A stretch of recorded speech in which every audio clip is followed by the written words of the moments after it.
मला रोहितचं लग्न झालं नाहीये म्हणून तो त्याच्या प्रेयसीची कविता घेऊ शकतो. तुमचे झालेले दिसतात म्हणून तुम्ही दाद द्यायला जरा दबकतात. पण कसं आहे, फार धाक बाळगू नका. गुंजन पाटीलला ऐकतायत, गौतमी पाटीलला नाही. कसं असतं ना रोहित किंवा इंद्रजित दादा, तुम्हालाही माहीत नसेल अजून, पण सगळ्या प्रकारच्या रसिकांचा अनुभव आहे. म्हणजे पुण्या मुंबईत जाते तर तिथली लोक दाद देतच नाहीत. मला प्रश्न पडला, ही लोक दाद का देत नाही? बाहेर आल्यावर मित्राला विचारलं, बायको सोबत आलेले असतात, त्यातल्या त्यात स्वतःच्या बायको सोबत आलेले असतात. पण कसं असतं, प्रेम कविता ऐकली की चकाकती मर्सिडीज सारखी प्रियसी आठवते. बाजूला बसलेल्या नॅनोला काही ते सहन होत नाही आणि मग घरी जाऊन जेवणाचे वांदे करून घेण्यापेक्षा दाद न दिलेलं बरं असं त्यांना वाटत असतं. पण मी सांगेल, पुरुषांबद्दल महिलांचा खूप मोठा गैरसमज आहे. त्यांना बायको खूप आवडते, शेजारच्याची. अहो, पुरुष फार हळव्या मनाचे असतात. परवा इंद्रजित दादांना कोल्हापूरहून सोलापूर यायचं होतं बसने. खांद्यावर एका बाईने डोकं ठेवलं आणि झोपी गेली. संभाजीनगर आलं पण इंद्रजित दादा उतरले. आता याच जागी एखादी महिला असती तर विचार करा बरं तुम्ही. आता बसल्या बसल्या मी त्यांना म्हटलं दादा, जिथे जावं तिथून बायकांबद्दल खूपच जोक केले जातात, खूपच वाईट बोललं जातं. बायको नसती तर तुमचे साधे कपडे तरी कोणी धुतले असते. मला म्हणे, बायका नसतात तर कपडे घातलेच कोणी असते.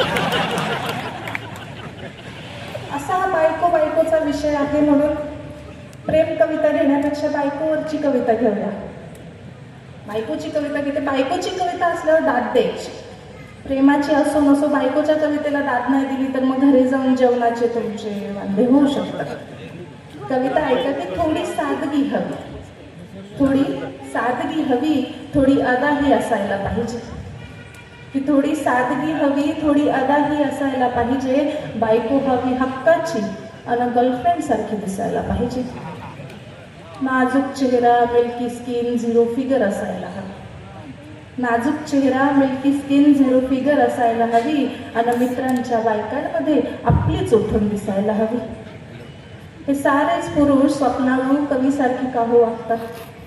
हे सारेच पुरुष स्वप्नाळू कवीसारखी का हो वागतात आणि नोकियाच्या फोनमध्ये तुम्ही आयफोनचे फीचर मागतात? ज्या करतात नजरेनं घायाळ त्या कधीच कुणाच्या नसतात.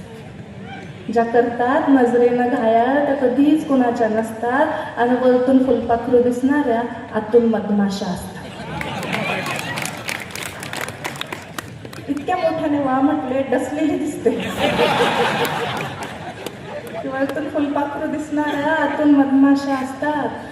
लोकलचे धक्के खात रोज ऑफिसला जातात. लोकलचे धक्के खात रोज ऑफिसला जातात आणि दुसऱ्याच्या मर्सिडीज पाहून आतल्यात खुश होतात.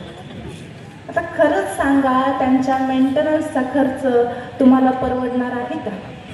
त्यांच्या मेंटेनन्सचा खर्च तुम्हाला परवडणार आहे का? आणि घरची गाऊन घालून बसलेली नॅनो तुम्हाला सोडणार आहे का? म्हणून जरा कुणी पाहून हसली की लगेच घसरायचं नाही. म्हणून जरा कुणी पाहून हसली की लगेच घसरायचं नाही आणि आपली नॅनो पण कुणाला तरी मर्सिडीज भासते हे विसरायचं नाही. मग असं करा, आपल्याच बायकोला चोरून बघा. आपल्याच बायकोला चोरून बघा. माझ्यासोबत डेटवर येते का विचारून बघा. बायको दोन प्रेमाच्या शब्दाशिवाय काहीच मागत नाही. बायको दोन प्रेमाच्या शब्दाशिवाय काहीच मागत नाही आणि तिचा नवराच तिचा खरा हिरो असतो, पण ती तुम्हाला सांगत नाही. कविता पूर्ण झालेली आहे. तुम्ही जोरदार टाळ्या वाजवू शकता. आणि रोहितने मला, जेव्हा मी या क्षेत्रात नवीन आले होते तेव्हा हे सांगितलं होतं की कविता ऐकताना इतक्या मोठ्याने वा म्हणायचं की बाजूच्याचा प्रश्न पडला पाहिजे की आपल्यालाच नाही कळालं पाहिजे. इतक्या मोठ्याने वा म्हणायचं. धन्यवाद. पुन्हा